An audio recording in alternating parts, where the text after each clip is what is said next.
Hello, everybody, and welcome to this week's Railsplitter Athletics Report. I am your host, Rusty Peace, and we are in the thick of the month of November with the LMU basketball teams in full swing for the 2014-15 season.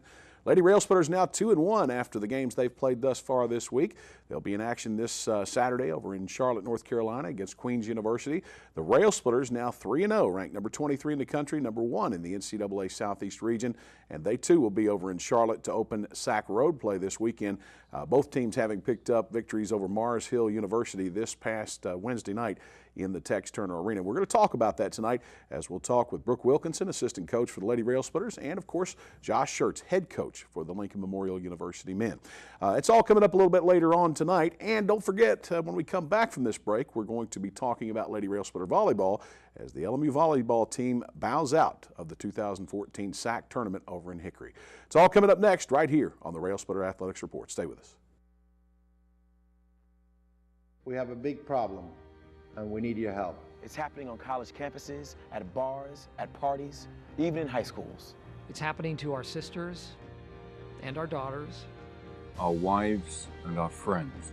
It's called sexual assault, and it has to stop. We have to stop it. So listen up. If she doesn't consent, or if she can't consent, it's rape, it's assault. It's a crime. It's wrong. If I saw it happening, I was taught you have to do something about it. If I saw it happening, I speak up. If I saw it happening, I'd never blame her. I'd help her. Because I don't want to be a part of the problem. I want to be a part of the solution. We need all of you to be part of the solution. This is about respect. It's about responsibility. It's up to all of us to put an end to sexual assault. And that starts with you. Because one is too many.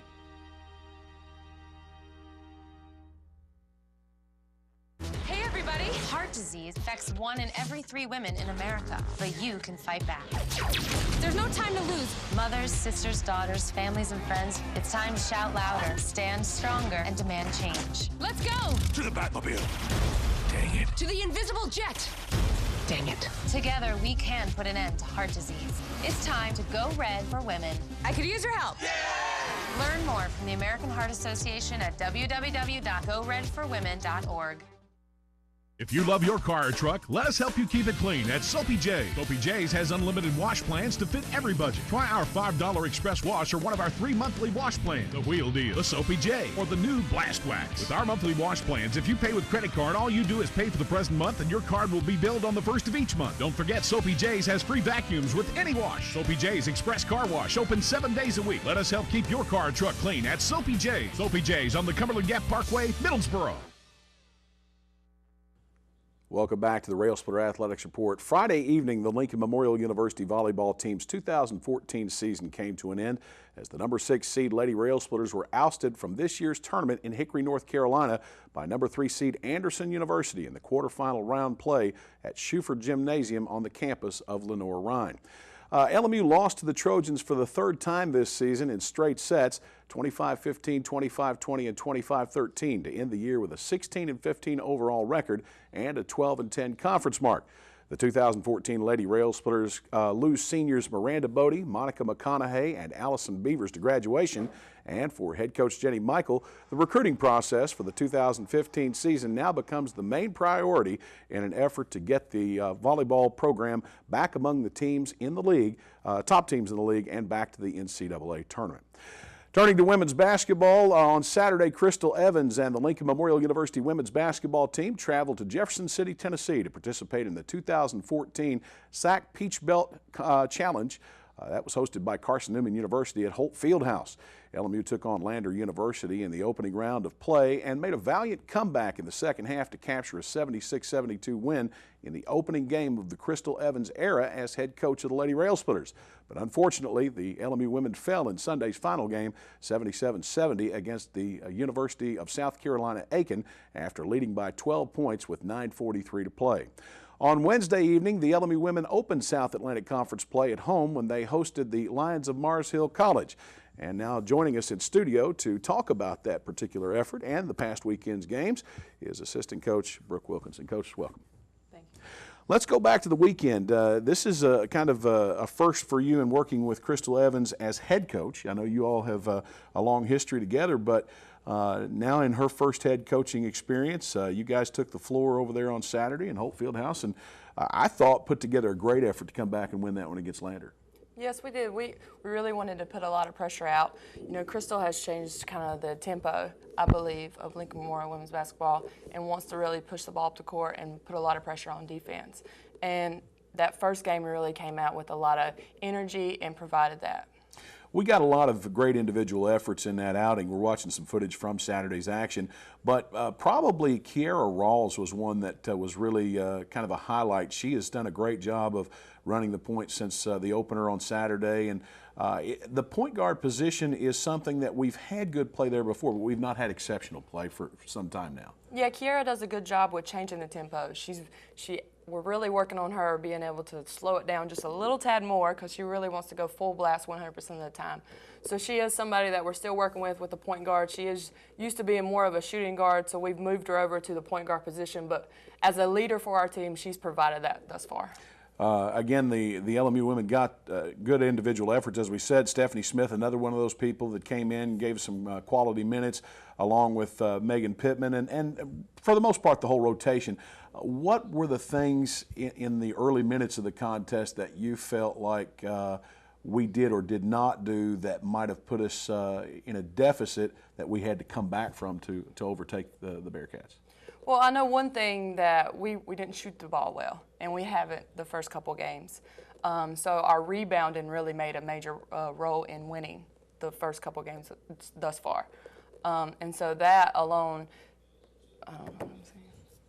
Well, you know, inevitably when you're talking about not shooting the ball well, you're going to have nights like that, and you got to have that shooter's mentality.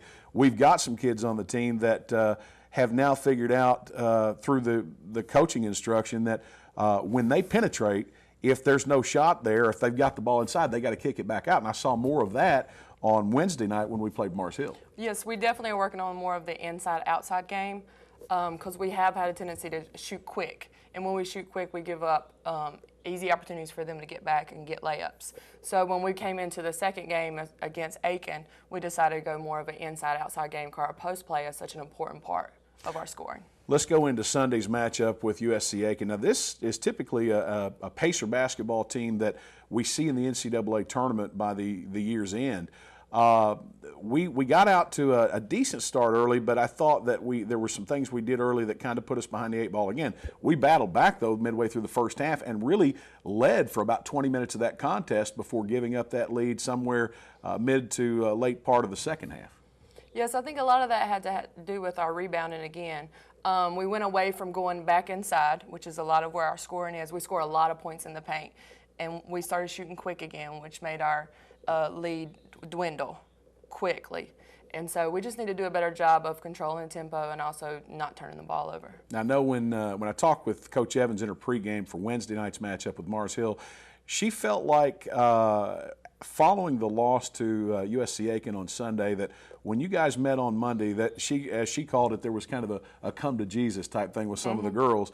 I saw some things happen on Wednesday against Mars Hill that were direct topics of discussion between she and I that we didn't do well in Sunday's matchup.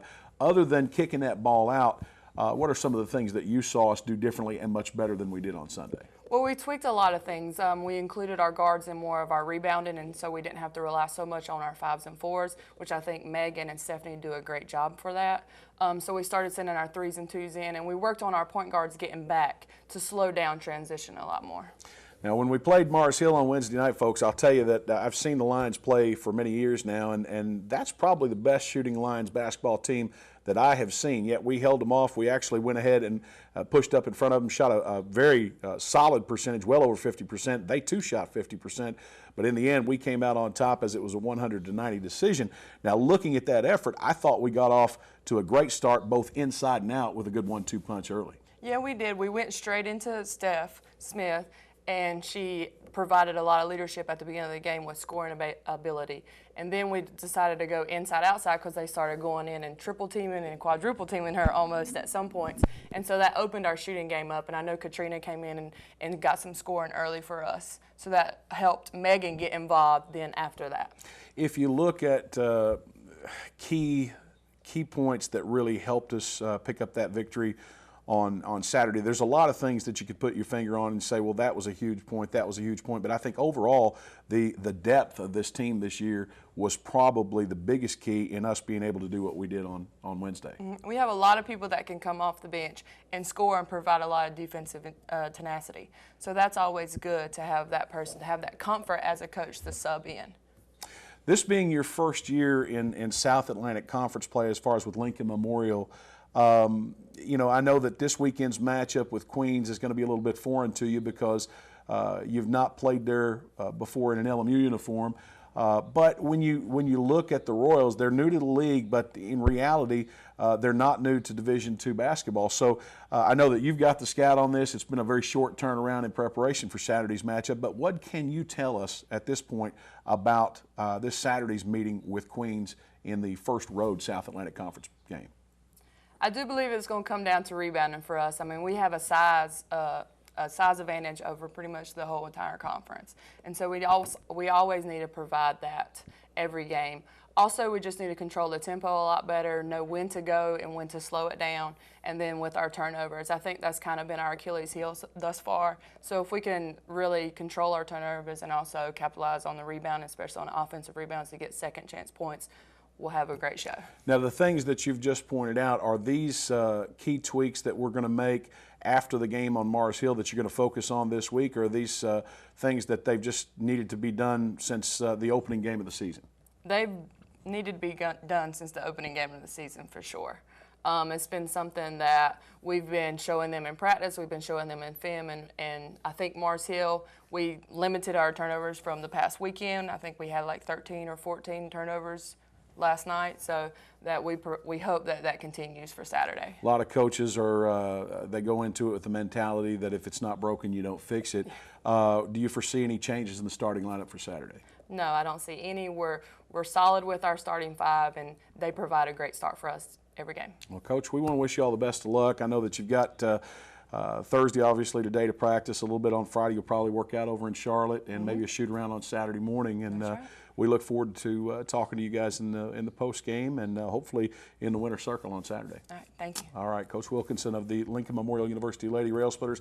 Again, they tip off at 2 o'clock on Saturday. I'll have pregame coverage beginning at 1:40 on the LMU Sports Network. You can catch the Crystal Evans pregame in that particular event, and then of course tip off at 2 o'clock. It'll carry right over into the men's broadcast, and that's all coming up on Saturday. Don't forget Friday night, pregame tailgate party over at the BW3s on Martin Luther King Boulevard in Charlotte. We'll be back right after these messages on the Railsplitter Athletics Report. You make me wear my bike helmet. You taught me never to run with scissors. You tell me to stay away from drugs. To always buckle my seatbelt. And to follow the swimming rules. You're always looking out for me and trying to keep me safe. So why do you keep a loaded gun in your drawer?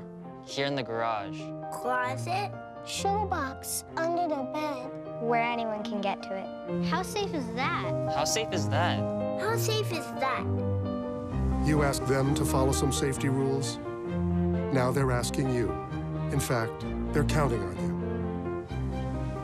Never let your gun get into the wrong hands. If you own a firearm and are not using it, please be responsible and be sure that it's stored in a safe place. Remember, always lock it up. For more information on firearm storage safety, visit ncpc.org. You can be a hero by being prepared for an emergency. First, make a plan. Call a family meeting to plan for things like how to connect with loved ones after an emergency. There. Or your escape route. I am not fast. Build a kit. When disaster strikes, it's important to have enough supplies to last 3 days. And don't forget the batteries. Low battery. Number 3, know the facts. From blackouts to floods, no matter the emergency, the more you know about it, the better you can deal with it. You're gonna need some upgrades. Number 4, get involved. Lend a hand in your community to help others know their role in an emergency. You guys, do you feel this? We're gonna be heroes! You can be a hero by being prepared. Yes! Visit ready.gov/kids for more preparedness tips. Welcome back. Also in action over the weekend was the Lincoln Memorial University men's basketball team. Josh Schertz and the Railsplitters entered their 2014-15 season opener Friday evening with the Bobcats of Lees-McRae College, ranked number 23 in the nation and number 25 in another poll, depending on which one you looked at, and ranked among the nation's best for 58 consecutive weeks. In Friday night's opening game with Lees-McRae, the Railsplitters didn't disappoint as they put together a 96-72 victory over the Bobcats to tip off Josh Schertz's 8th season at the helm, and then back that effort with a hard-fought 70-63 victory over East Tennessee coaching legend George Pitts and the Tornado of King University to remain among the ranks of the unbeaten at 2-0. On Wednesday, Schertz and the Railsplitters opened sack play when they hosted the Lions of Mars Hill University and again emerged victorious with a 79-67 victory. Here to talk about this week's start is head coach Josh Schertz. And Coach, I know that it seems like we've done this many, many times, and we have. And, we have, actually. That's right. And I know you're sick of seeing me, but by the time this happens in the pregame, but 3-0 start already. It's a real gauntlet you've got to run this week when you look at the 5 games that you're going to play in a total of 8-day period. But not just that, the caliber of competition that you face in those particular games. Yeah, this is a fast turnaround. Obviously, you know, we had the tournament, which was great to play, a Friday, Saturday, and then we had a Wednesday here with Mars Hill. Mars Hill kicked us into a 3-game and 6-day stretch, and now, you know, we've been pretty fortunate. I think all 3 games have been probably obviously the King game was close anyway, but Mars Hill and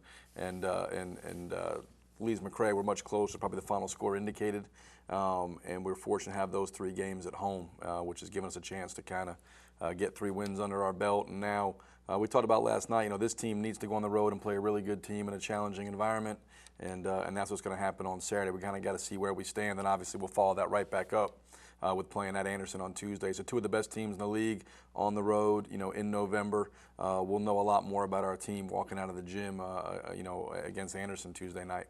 Let's go back to Friday evening's season opener against Lees-McRae. Now, this is a team that we've pretty well pounded in the floor for the last few years. Not the case this year. I mean, the score shows it was kind of a lopsided margin, but it was a lot closer than that final score indicates. It was, you know, credit to Steve Harden and his staff. They've done a nice job. You know, they've rebuilt it with a lot of junior college guys, really similar to Mars Hill, and you know, gotten some guys in there that are really talented, particularly in the backcourt, score the ball very easily. They're a much improved team. The final score was 24, I think, 96-72. But when you look at it, I think it was a 2-point game with 10 minutes to go. They led us early in the second half and did a very nice job. So we had to play deep in the game. I think we wore them down eventually, but that's a very good Lees-McRae team. Scores the ball very well and nearly beat App State in their exhibition game. I think they lost by 2 on a shot with 4 seconds down in Boone against App State. So they're a legitimate team that, if they stay healthy and stay focused, can compete for and have a very nice season for them. One of their better seasons in their history. A lot of great individual efforts. I know you were very proud of the team as a whole. There you see Laquan Choice hitting one of many threes that he hit that night. You were exceptionally proud of this young man because he really stepped up, went 38 minutes that night as he did this past week as well in another outing that we had. But he drew a tough defensive assignment both nights, picked up the slack for Curtis Webb, who really wasn't able to go very much, and as a result was afforded some sack accolades for one of the players of the week in the league.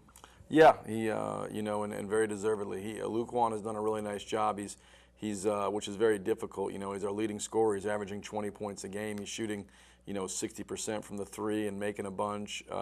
And he's taken on the other team's best offensive player. I mean, you can't really do a whole lot more than that. He's been phenomenal here through 3 games, and with Webb's injury, it's forced him to play a tremendous amount of minutes. He played 38 minutes against King. He played 38 more against Mars Hill.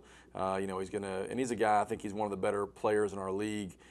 He needs to play a lot of minutes for us, but certainly really proud of how he's developed because he's a guy that's really improved his game. You see there with the mid-range, and he can score off the bounce a little bit better, and just having a guy out there that's 6'3", 220 pounds that is great on both sides of the ball. It's what it takes to be an elite player, and he certainly has made the commitment to be a guy that plays both ends of the floor. Again, 96-72, your final over the Bobcats of Lees-McRae put the Railsplitters at 1-0. On Saturday, LMU got back to the Tex Turner Arena floor and took on East Tennessee coach and legend George Pitts. Now, Pitts is, at least for the time, really disgruntled as he's lost 10 straight to the Railsplitters now. LMU pulling out the victory yet again, this time a close battle. But, you know, again, great efforts. Laquan Choice shutting down Logan Lyle, who is a tremendous player and has really hurt us in the past, but a great effort by the Railsplitters to come away with that win.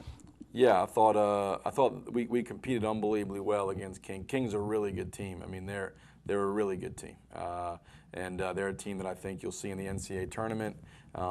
George has done an amazing job there, obviously year after year, and I mean they have as good a team as they've had every year. They kind of show up and you just they just plug pieces in and go along and do what they do. And you know, we've had a lot of good fortune against them and been on the right side of the score here a few times in a row. But definitely an incredible amount of respect for him individually and that program in general. That's a big time Division II basketball program. Your final score, LMU over King was 70-63, put the Railsplitters at 2-0.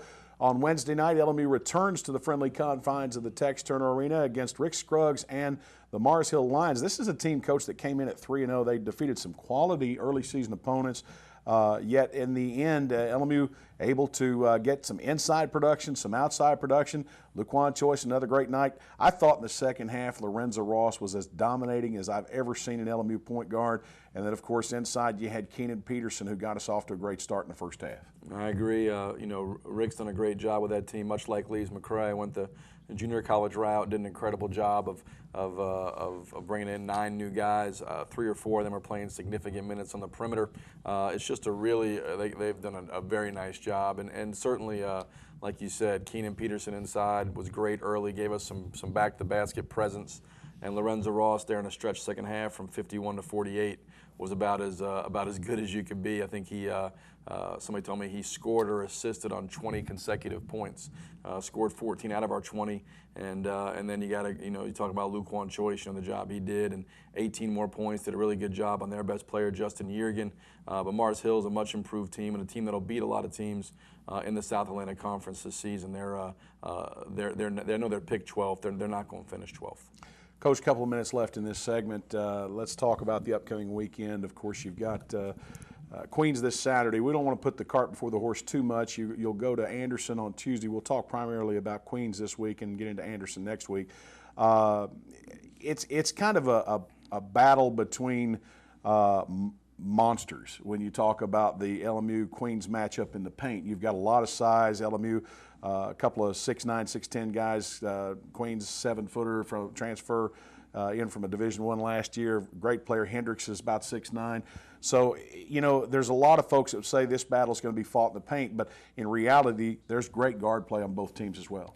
Both teams are really balanced inside and out. You look at Queens, I told you early in the season, I think that's the most talented, starting 5 in the conference. Last night they played Lenoir-Rhyne. They're down 5 at halftime. They outscored Lenoir-Rhyne by 30 in the second half to win by 25. Held them to 22 points, and they're big and they're physical. They got a kid, Rob Lewis, who transferred in from Division I Houston Baptist, was their leading scorer at the Division I level last year. He gets 32 last night, 25 in the second half. Their starting point guard transferred in from Virginia Tech in the ACC. He started games there alongside all those bigs you mentioned, and another guy in there, Sean Morgan, that's averaging close to a double-double, who's was an all-league big at Division II at Payne University down in Augusta. So we're going to have our hands full. We'll have to play really well. Like I said, it's time for us to go play a really good team in a tough environment. I expect their plays to be loud and really have a great crowd. We know they're going to have an excellent team, so that's always the toughest situations. But the best teams like it when it's toughest, and we've always, really enjoyed those type of deals. And we'll see kind of how tough we are and how good we are on Saturday at 4. About 20 seconds left, Coach. You said last year that you had never beaten your old head coach that you'd worked for, but last year you did get him. And any hesitation in going up and squaring off against him again? No, you know, it's I've better when I played against him when I was an assistant. He always gave me the worst players, so he took the top 8 and gave me the bottom 7, so he had the advantage. But no, Bart's a great guy. I owe him a lot. Looking forward to going down there and playing him. They're really talented and very well coached. Coach, good luck Saturday. Appreciate it, Russ. Railsplitters tip off against the Royals at 4 o'clock on Saturday. That coverage will follow the Lady Railsplitter game, which gets underway at 2 o'clock, and we certainly hope that you'll join us on the LMU Sports Network. I'll have all the call from beginning to end, beginning at 1:40 on WLMU 91.3 FM. All right, we're going to take another break. When we come back, we'll close out tonight's show. A lot to talk about in the upcoming week. Stay with us right here on the Railsplitter Athletics Report. At Citizens Bank, we're different from everyone else. We've proudly served business communities of Northeast Tennessee since 1912 and have security you can count on. We offer the convenience of internet banking, excellent loan services on various types of loans, cash management, and small business banking at all of our convenient locations in Harrogate, Tazewell, New Tazewell, Bean Station, and Morristown. Visit our website to find out more at citizensbanktn.com. Citizens Bank, no more banking as usual. Equal housing lender, member FDIC.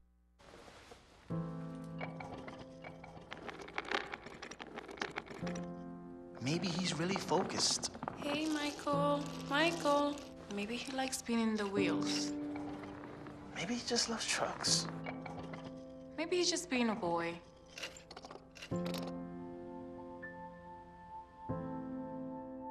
Preoccupation with objects is one early sign of autism. Learn the others today. The sooner it's diagnosed, the better. From commercial to residential, from the basement to the attic, Knoxville Drywall can deliver full-service drywall, insulation, and paint contracting. Knoxville Drywall specializes in new and tenant build-outs, drywall repair, drywall grids, metal stud framing, acoustical ceilings, suspended drywall ceilings, and ceiling and wall texturing and painting. Knoxville Drywall also provides wall-blown insulation for existing walls, attic-blown insulation, wall and ceiling batts insulation, and crawlspace insulation. Knoxville Drywall Incorporated, serving Knoxville and the surrounding area for more than 56 years with outstanding quality and competitive pricing.